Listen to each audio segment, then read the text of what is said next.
NC Beer Guys. Dave's behind the camera today. Welcome to another episode of NC Beer Buzz.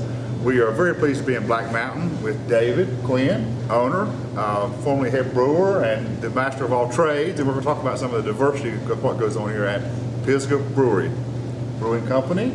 I said it wrong, of course. I already asked off camera how to say it and screwed it up already. Pisgah Brewing Company. Let's do it right. Give us a little bit of intro as to how Pisgah came to exist. I know you, from what you told us already, you were a home brewer, had the passion, had some vision, and a couple lucky breaks, and some hard work, some friends and family support. You cobbled together a lot of money, found some equipment, came to Black Mountain. Why? Came to Black Mountain for several main concerns. One being the water here in the western North Carolina region is quite pristine. We've located the brewery 5 miles away from the Burnett Reservoir, which is the Asheville City water supply.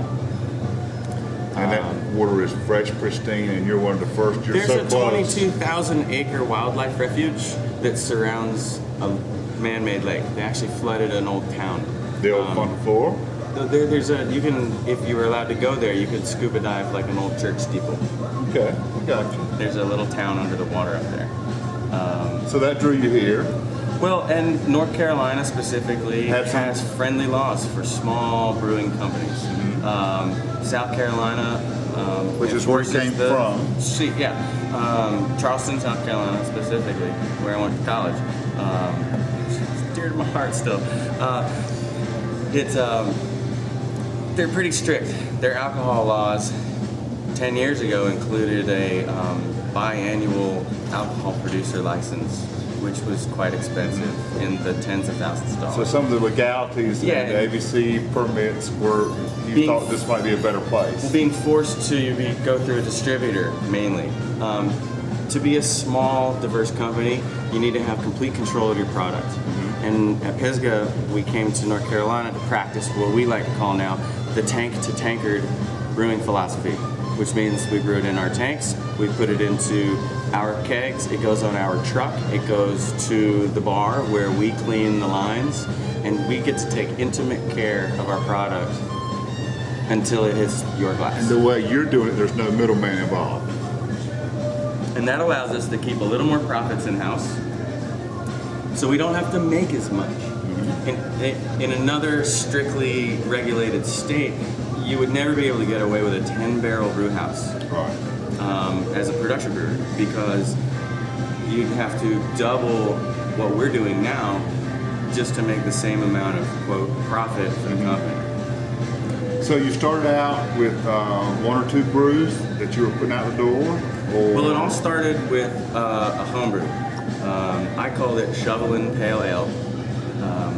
It was made with mostly Chinook hops and California ale yeast. It had some Cascade in there too. And this was your recipe as a home brewer that you tweaked and perfected? Yeah, in 2003 I entered the National Homebrew Competition, and my Pale Ale went on to the finals and won a gold medal in the English Pale Ale category. That should encourage all you home brewers out there that are watching us. Well, so I shaved my face, I cut my hair, I took my medal and a business plan to the bank, and I said, Mr. Banker, I've got a plan and I need some money. And he said, I'm going to need to see your ID. Right. And basically got shunned away from more than one bank because they weren't taking me seriously. And maybe I have a sort of energetic personality, and I was very young. I was 25 when I was walking into these banks. And brewers are built by, breweries tend to be expensive. The equipment that we've purchased, like one tank that we purchased this year cost $28,000. Right. That was approximately half of the startup budget for this company. And that was just an amazing endeavor to look at it as a 25-year-old, just accumulating all those dollars. I didn't even like the idea of more than $10,000 in college debt. Right. And that's why I worked as a carpenter most of the way through college. Auto mechanic and carpenter. So we're going to skip ahead in the story for the sake of time. You opened this facility in what year? Came up here in the winter of 2003 to 4 and started building in 2004. You put the first beer out in 2004? I got my federal brewer's permit in the spring of, in February or so of 2005. Okay. And I was dead broke. And like you put every cent you had into the operation. I had gone back to the original investor and borrowed another $10,000. So I went back to them and I said, I need $10,000 more. I got a permit. I can brew. I just need grain and hops and yeast. It's go time. Right. And they said no. Right. They had all they wanted. They said we already gave you tons of money and we can't do it again. So I got on the horn and ended up talking to my college roommate who'd seen me brew and knew me. Yeah, and he's like, I don't have 10, but I can give you 5. And that was the start. So with a loan from my college roommate, I got the first pallet of grain, the first box of hops, and the first jug of yeast to make that first batch of pale ale. There were a couple experimental brews that didn't quite take. Like, I was really worried in the beginning that being just another pale ale brewery might be troublesome because there was already so much great pale ale out there. Right. And I was intimidated by having to compete directly on the shelf with people like Sierra because, you know, they... And you do a great pale ale. So the Dutch Porter didn't take. The American wheat tasted weird, you know, and then I got frustrated and I was like, you know what, I just need to make what I know. And I know pale ale. So I grabbed the hops that I knew and I stirred what I knew how to stir. And when it came out right, I was like, okay, this is where I belong. This is what I should be doing. And we sold that first keg on a Wednesday, I believe it was April 13th, 2005, to Barley's. And the manager, Patrick, said, you know, if you want to keep your spot on the wall, you're going to have to sell at least a keg a week. Because there's lots of breweries opening up. Right. And everybody wants, you know, spots. He called on Friday, 2 days later, to order 2 more kegs to make it through the weekend. Right. And I blame that mostly on the local homebrew club guys.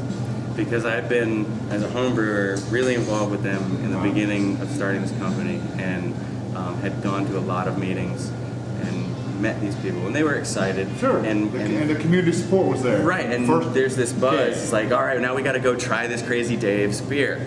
And they drank it dry in like a night, so. And what is that beer, what is we know it today? Pisgah Pale. Pisgah Pale. That's right. Is that the flagship, obviously? Yeah. And there are other things with Pisgah labels on them now, so what are the other options if I want to drink a Pisgah beer? Well, today we have a variety. You know, today we challenge ourselves. What haven't we done? What haven't we done that's within our scope? You know, that we have the technology to do. Right. Yeah, exactly. With the new tanks, we started brewing lagers on a regular basis. They're going to be coming out soon. Okay. But you know, we've got cherry beer. We used coffee from our neighbors. Dynamite Coffee is located 50 yards that way. They roast the beans and then grind them and walk them around, and then we go right in the beer. Coffee stout. We got our Belgian triple.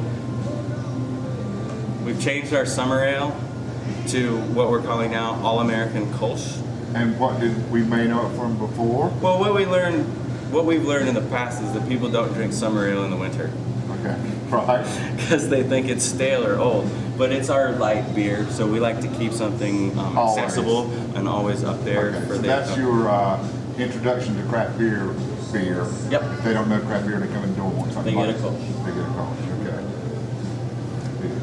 Now, if you're a self-distributor, how do I get your beer in Raleigh or Cary or wherever else in the state, Charlotte? You check on the website. There's a phone number. Okay. Oh, sorry. You just said places we don't sell beer. We sell beer in Buncombe County and Boone. Currently, that's right. it. All right, that's your Kolsch. That's some crystal clear yellow beer.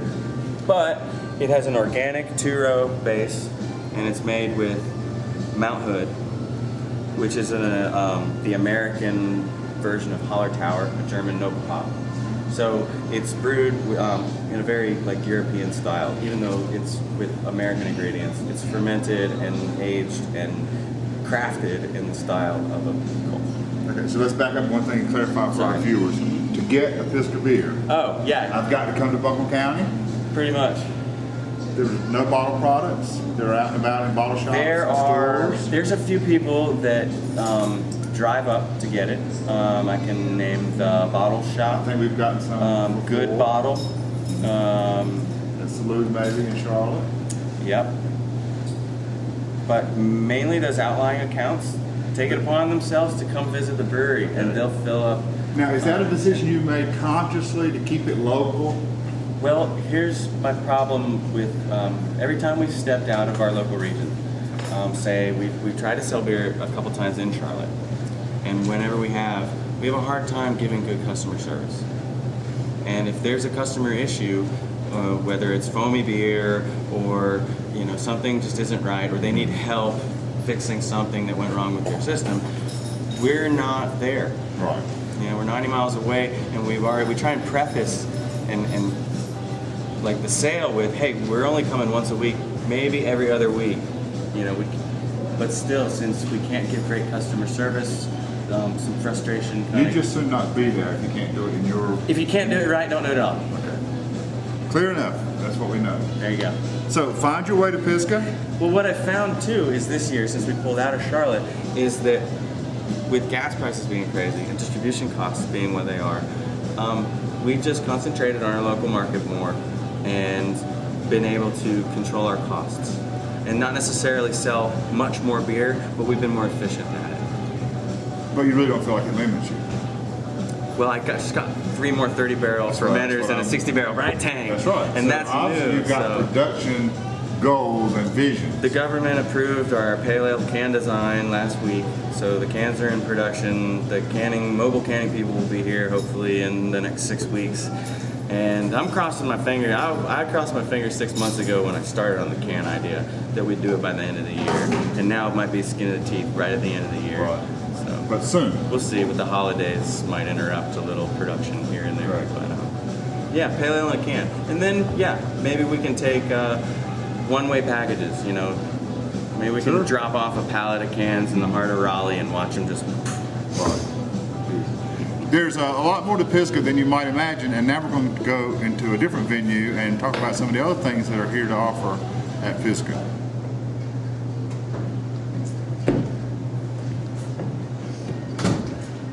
And there's nothing the beer guys like more than a grand entrance. And we're now on the indoor performance stage at Pisgah. The bar's right there. And where we were before, we're right on the other side of the room from the tap room. And Dave is very proud of the live events that are held here, and how often, what kind, and what do people can look forward to here. So, at the College of Charleston, I was a music major. We see you teleport us to earlier. Well, yeah, you did the whole thing. Now I get it, right. So, and I've been playing viola since 3rd grade. So, music is a natural extension of my person, and when it came time to build a bar, a stage naturally came. There used to be a wall actually built out at the front of the stage, and our tap room was half the size that it was. This is new this year. It's allowed us to increase our capacity and have a friendlier customer experience with the speakers not being quite in your face, and a little more room for customers to have. And what is the fire marshal capacity max? What could you max out in here, people-wise? We are rated at 350. Okay, and that would be a crowd. In the summertime, when we've got 2 roll-up doors that open up to a courtyard. The roll-up doors are so big that we technically don't have a limit in the summertime. The fire marshal said in the summer, with the doors open, you can have good to go. You can have 1,000 people in here if you want. Right. So we try and have like happy hour Wednesday, free shows starting at 6. Early, so you can get off work, have a beer, see a little music, maybe get home before it's too late. But don't occupy your whole night. On a school night, So then Thursday and Friday, Saturday, we might not always have music those days, but we try to have music 3 times a night, 3 times a week.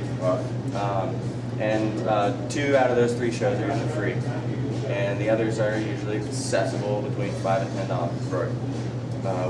We try and alternate between local acts and touring bands. so that we can bring in a little fresh music and And still a support the variety of genres, music styles. Oh, we Or you got do some- it all pretty much, but Okay. rap. We haven't had any rap bands lately. Right. Okay.